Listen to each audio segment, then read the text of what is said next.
नमस्कार, SBT news में आपका स्वागत है। पेश है 3 फरवरी गुरुवार दोपहर 3:15 बजे राजस्थान जोधपुर बीकानेर की बड़ी खबरें।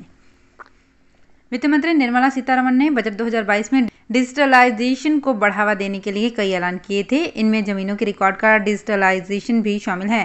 One nation one registration programme के तहत 2023 तक जमीनों का डिजिटल रिकॉर्ड तैयार करने के लिए सरकार ने कमर कस ली है। इसमें हर जमीन या खेत को एक पंजीकरण नंबर दिए जाने की तैयारी की जा रही है। ये नंबर 14 अंक का हो सकता है। क्या कार में अकेले होने पर भी मास्क लगाना जरूरी है? दिल्ली में अब तो ये जरूरी था, लेकिन अब नहीं होगा। दिल्ली हाईकोर्ट ने कार में अकेले होने पर भी मास्क जरूरी होने के सरकार के आदेश को बेतुका बताया है। साथ ही ये भी पूछा है कि ये फैसला अब तक लागू क्यों है। दिल्ली हाईकोर्ट की जस्टिस विपिन सांघी और जस्टिस जसमीत सिंह की बेंच ने कहा कि ये दिल्ली सरकार का आदेश है, आपने इसे वापस क्यों नहीं लिया? ये वास्तव में बेतुका है। आप अपनी कार में ही बैठे हैं और आपको मास्क लगाना जरूरी है। राजस्थान विधानसभा के 9 फरवरी से शुरू होने वाले बजट सत्र को लेकर तैयारियां शुरू हो चुकी है। गहलोत सरकार इस सत्र में 1 दर्जन से ज्यादा विधेयक लेकर आएगी। इसमें सबसे महत्वपूर्ण बिल नकल विरोधी कानून से जुड़ा होगा। इसमें सरकार नकल रोकने के लिए कानून में कड़े प्रावधान किए जाएंगे। बजट सत्र की शुरुआत राज्यपाल कलराज मिश्र के अभिभाषण से होगी। राज्यपाल कलराज मिश्र सदन में अपना अभिभाषण देंगे। गहलोत सरकार इस सत्र में साल 2022-23 का बजट पेश करेगी। अजमेर जिले के किशनगढ़ में राजस्थान की विधानसभा की तर्ज पर नगर परिषद का नया सभा कक्ष बनकर तैयार हो गया है। अब इस नए सभा कक्ष में 7 फरवरी को बजट की पहली विशेष बैठक होगी। बजट की इस विशेष बैठक में बोर्ड के सदस्य नगर परिषद की आय के साथ ही विकास के लिए खर्च के ब्यौरे पर चर्चा करेंगे। आयुक्त तेजराम मीणा ने बताया कि नगर परिषद की विशेष बजट बैठक 7 फरवरी को सुबह 11 बजे होगी। दुनिया की फेमस टूरिस्ट डेस्टिनेशन में से एक उदयपुर का रेलवे स्टेशन भी अब इंटरनेशनल एयरपोर्ट की तरह होगा। भारतीय रेलवे स्टेशन विकास निगम जल्द ही उदयपुर सिटी रेलवे स्टेशन को अत्याधुनिक सुविधाओं से लैस कर हाईटेक स्टेशन के रूप में विकसित करेगा।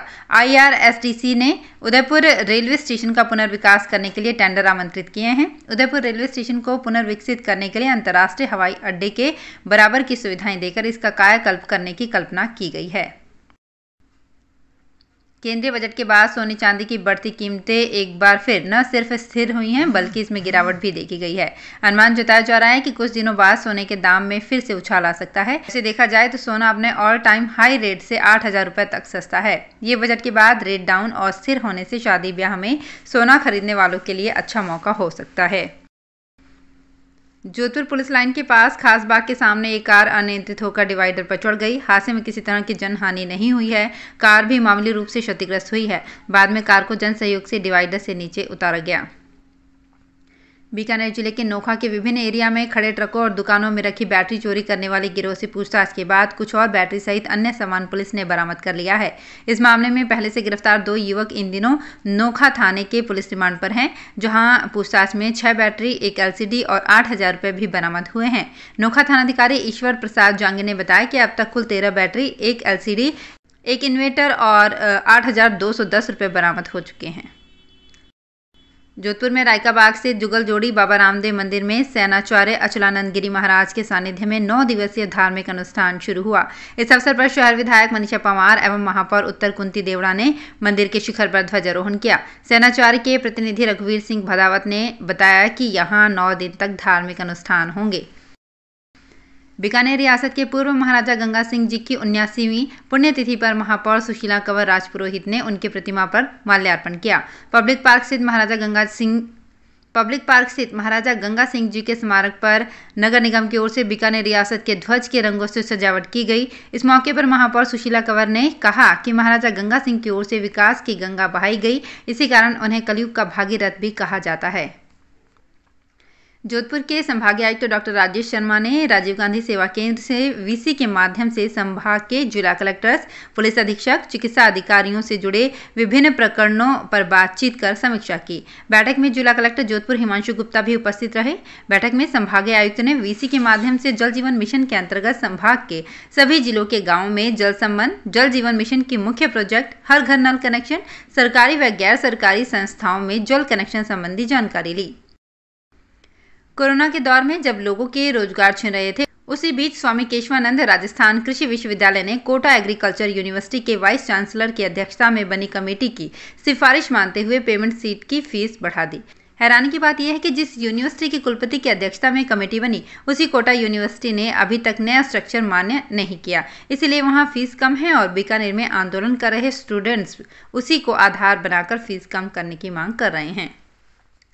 जोधपुर स्थित जयनारायण व्यास विश्वविद्यालय में वनस्पति विज्ञान विभाग के प्रोफेसर डॉक्टर प्रवीण गहलोत ने एजुकेशनल मल्टीमीडिया रिसर्च सेंटर में निदेशक का पदभार संभाल लिया। प्रोफेसर गहलोत ने विधिवत रूप से सेंटर पहुंचकर प्रोफेसर सुनील शर्मा से ये पद ग्रहण किया। इस दौरान उनका विश्वविद्यालय के शिक्षकों एवं EMMRC के स्टाफ ने फूल मालाएं पहनाकर और गुलदस्ते भेंट कर गर्मजोशी से स्वागत किया।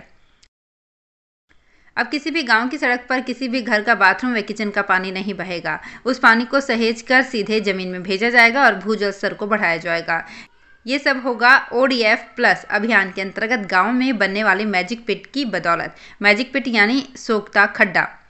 बीकानेर जिले की 9 पंचायत समितियों के 344 गांवों में मार्च तक 30,264 मैजिक पिट बनाए जाने का लक्ष्य है। अब तक 14,000 से अधिक मैजिक पिट भी बन चुके हैं।